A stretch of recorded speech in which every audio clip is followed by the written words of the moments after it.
In this video, we'll continue working with arrays. In particular, we're going to use loops to read and write arrays. Let's start by declaring an array, call it A, and 5 elements should be fine. Now we'll prompt the user to enter 5 integers. Enter 5 integers and end line. And here is a loop where we are going to actually receive these inputs from the user. I'm going to use a for loop. Int I equals to 0. That's the initial index, the starting index. I less than 5, strictly less than 5, and increment I by 1. That's lowercase I. And then inside the loop, as the user is entering the 5 integers, I am going to use cin to read the values in the cells of the array, and that would be A inside bracket. The index will be I. It's important for you to realize that. So the loop variable is basically used to index through the elements of the array. So initially I will be 0, so the user's input will go into cell 0, cell at index 0, or element at index 0. The next input will go into A1, the next one goes into A2, and so forth, all the way up to A at index 4. So we'll read the input from the user, and then we'll use a loop to print them as well. Print array.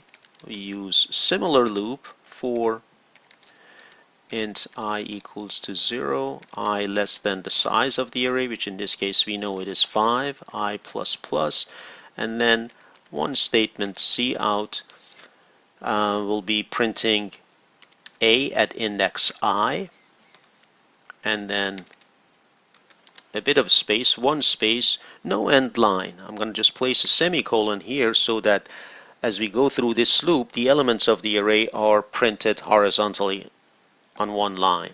But once I'm out of that loop, I'll go to the next line. Let's run this program and take a look at the output. Of course, the system is going to ask us for 4 integers. Let's say 4, -1, 2, 3, and 7, let's say. And the numbers are printed.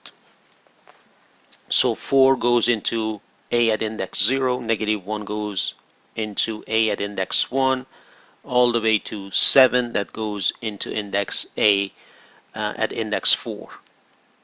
And the second for loop basically prints the elements of the array: 4, -1, 2, 3, and 7. Okay, that's good. We can also have the user, or in fact the system, randomly generate numbers for us. For example, let's say I declare another array here, array B, and it has 100 elements, right? Storage for 100 integer elements.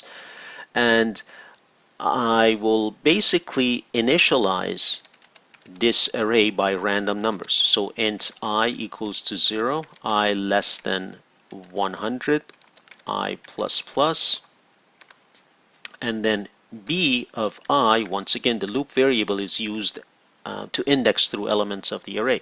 I'm going to generate a random number between 100 and 999. So that's mod 900. So the 100 elements or values are generated by a random number generator.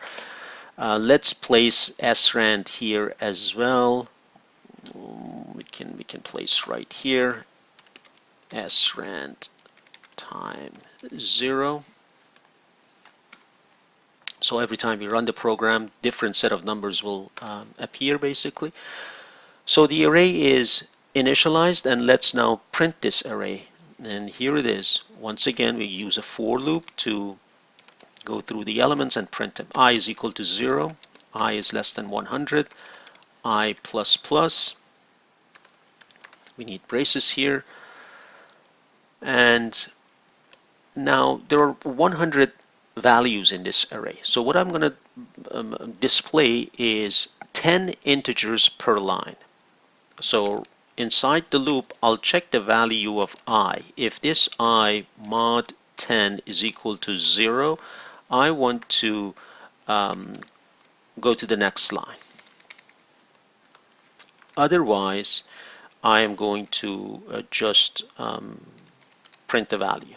So cout b of I and 1 space, not going to the next line. So this program, this loop basically prints the elements of the array 10 integer per line, and there are 100 of them. So we'll run this one.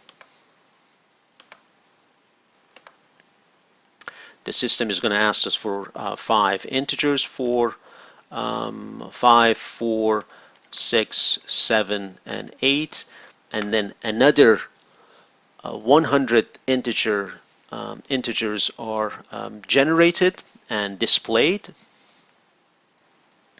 Just to clean up this, press any key to continue. We can just add, after coming out of this last loop, we can also issue the command cout endline for cleaner output. We'll run it one more time.